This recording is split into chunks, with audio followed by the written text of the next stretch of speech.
Lectura de la Pasión de nuestro Señor Jesucristo según San Marcos.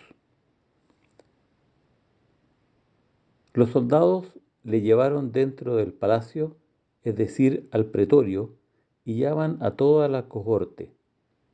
Le visten de púrpura y trenzando una corona de espinas se la ciñen, y se pusieron a saludarle: Salve, Rey de los judíos. Y le golpeaban en la cabeza con una caña, le escupían y doblando las rodillas se postraban ante él. Cuando se hubieron burlado de él, le quitaron la púrpura, le pusieron sus ropas y le sacan fuera para crucificarle. Y obligaron a uno que pasaba, a Simón de Cirene, que volvía del campo, el padre de Alejandro y de Rufo, a que llevara su cruz. Le conducen al lugar del Gólgota, que quiere decir Calvario. Le daban vino con mirra, pero él no lo tomó. Le crucifican y se reparten sus vestidos, echando a suerte a ver qué se llevaba cada uno. Era la hora de tercia cuando le crucificaron. Y estaba puesta la inscripción de la causa de su condena: el Rey de los judíos. Con él crucificaron a dos salteadores, uno a su derecha y otro a su izquierda. Y los que pasaban por allí le insultaban, meneando la cabeza y diciendo: tú, que destruyes el santuario y lo levantas en 3 días, sálvate a ti mismo, bajando de la cruz. Igualmente los sumos sacerdotes se burlaban entre ellos, junto con los escribas, diciendo: a otro salvó y a sí mismo no puede salvarse. El Cristo, el Rey de Israel, que baje ahora de la cruz para que lo veamos y creamos. También le injuriaban los que con él estaban crucificados. Llegada la hora de sexta, hubo oscuridad sobre toda la tierra hasta la hora nona. A la hora nona gritó Jesús con fuerte voz: Eloi, Eloi, lema sabactani, que quiere decir: Dios mío, ¿por qué me has abandonado? Al oír esto, algunos de los presentes decían: mira, llama a Elías. Entonces uno fue corriendo a empapar una esponja en vinagre y sujetándola a una caña le ofrecía de beber, diciendo: dejad, vamos a ver si viene Elías a descolgarle. Pero Jesús, lanzando un fuerte grito, expiró. Y el velo del santuario se rasgó en dos, de arriba abajo. Al ver el centurión que estaba frente a él, que había expirado de esa manera, dijo: verdaderamente este hombre era hijo de Dios. Esta es palabra del Señor. Gloria a ti, Señor Jesús. Me he tomado la libertad de no leer los últimos 8 versículos de la Pasión según San Marcos, porque quería terminar con la frase del centurión: verdaderamente este hombre era hijo de Dios. Esta frase es como un clímax, es como el punto culminante de este Evangelio. El Evangelio de San Marcos, que según los que han estudiado en detalle este Evangelio, los exégetas, como se dice en términos técnicos, dicen que este Evangelio fue escrito para la comunidad cristiana de Roma. Y por lo tanto, empieza, diciendo: comienzo del Evangelio de Jesucristo, Hijo de Dios. Y ahí comienza el Evangelio. Y aquí termina el Evangelio diciendo justamente un romano, un centurión, es decir, un capitán romano: verdaderamente este hombre era hijo de Dios. Son palabras muy poderosas, que ver a Jesús muriendo y de confesar, un pagano, no un no judío, que ese hombre que está muriendo en esta forma tan cruel y humillante era nada menos que el Hijo de Dios. Entonces, eso es lo que yo quería enfatizar, que eso es uno de los puntos claves de este Evangelio, que Jesús muestra su divinidad al morir. Y eso lo reconocen primeramente los no judíos, un romano.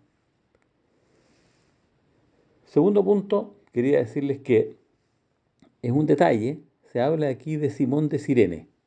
Se dice que se le obliga a cargar con la cruz.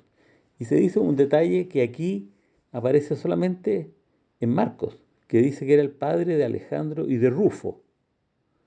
Bueno, ese detalle lo omiten en los demás evangelios. ¿Y quiénes eran estos y por qué importa eso? Bueno, la gente dice es que porque Alejandro y Rufo eran de la comunidad de Roma. Y justamente San Pablo en su carta a los romanos habla de Rufo. Por lo tanto, Rufo sería un cristiano conocido en la comunidad de Roma.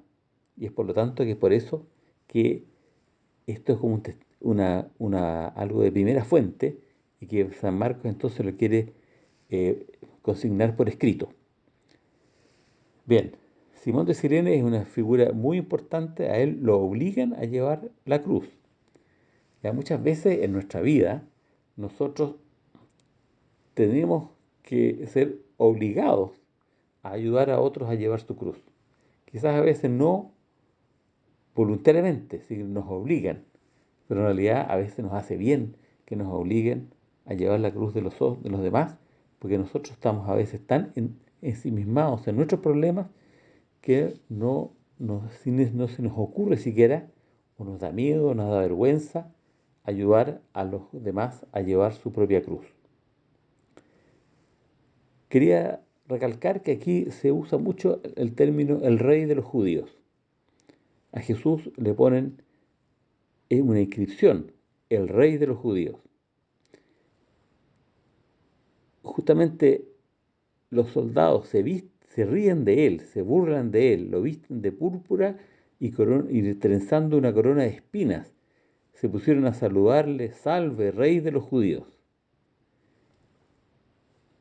Esa era la causa de su muerte. Es decir, más que ser el Hijo de Dios, que era la causa por las cuales los judíos querían matarlo, al final quienes lo matan realmente son los romanos.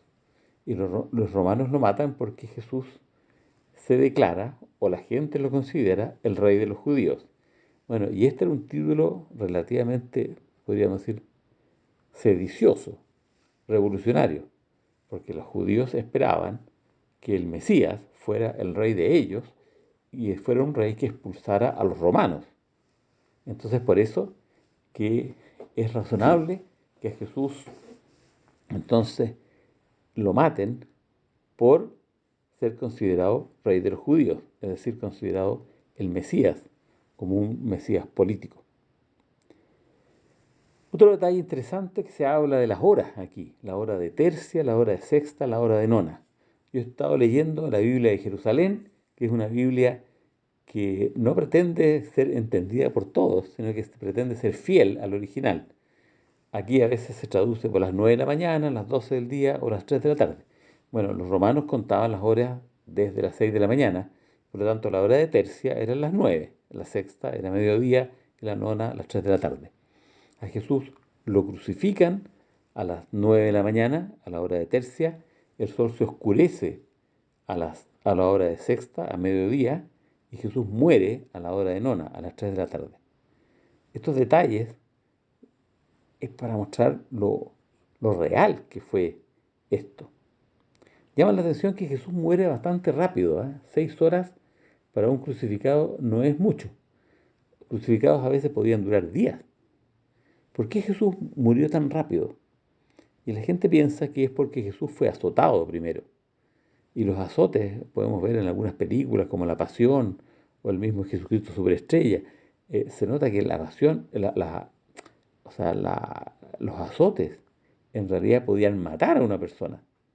Incluso se limitaba a 40, dicen, el número de azotes, justamente porque más ya mataba a una persona. Entonces Jesús estaba medio muerto. O sea, cualquier persona normal y corriente hubiera muerto con los 40 azotes. A veces algunos dicen que son 40 menos uno, Pero bueno, esa tortura de recibir los azotes hubiera matado a cualquier persona. A Jesús no lo mató y al contrario, él tiene que llevar su cruz hacia el monte Calvario, obviamente ayudado por Simón de Cirene, y, y muere rápido porque ya había perdido tanta sangre y estaba tan débil que no duró lo que duraron, por ejemplo, los ladrones. Otro de los evangelistas dice que le quebraron las piernas a los otros para que murieran al mismo tiempo o poco después de Jesús, justamente porque era un día muy sagrado y querían enterrarlos antes de la fiesta. Entonces ese es otro detalle importante. Otro punto aquí, a Jesús lo tientan de bajarse de la cruz. Le dicen, tú que eres el Cristo, el Rey de Israel, baja de la cruz para que creamos en ti. Acuérdense que el demonio cuando tienta a Jesús le dice, si eres el Hijo de Dios, haz tal cosa. Si eres el Hijo de Dios, aquí. Bueno, si eres el Hijo de Dios, si eres el Cristo, si eres el Rey de Israel, baja de la cruz y creeremos en ti. Es nuevamente la tentación. Es en el fondo el demonio por intermedio de, aquí dice, los sumos sacerdotes y los ancianos, de la gente que se burla de él, de los escribas también, que le dicen esa tentación, baja de la cruz. ¿Jesús hubiera podido bajar de la cruz? Sí, hubiera podido. Justamente hay una película, La última tentación de Jesucristo, en que se muestra de que Jesús baja de la cruz y sigue su vida, pero era solamente un sueño y en realidad a la larga no lo hace. Pero bueno, esa era la última tentación de Jesucristo, bajarse de la cruz, y realmente era una tentación. Bien, hay una meditación muy linda que se llama Las siete palabras, en que se ve las 7 veces que Jesús habló. Bueno, en este Evangelio y en Mateo aparece una sola vez Jesús hablando y diciendo esas palabras que nos desgarran el corazón. Dios mío, ¿por qué me has abandonado? Son palabras del Salmo 22 o 21, según la numeración, y uno dice, ¿cómo Jesús pudo haberse sentido abandonado por Dios? Bueno, eso también es un gran consuelo para nosotros, que muchas veces nos sentimos abandonados por Dios.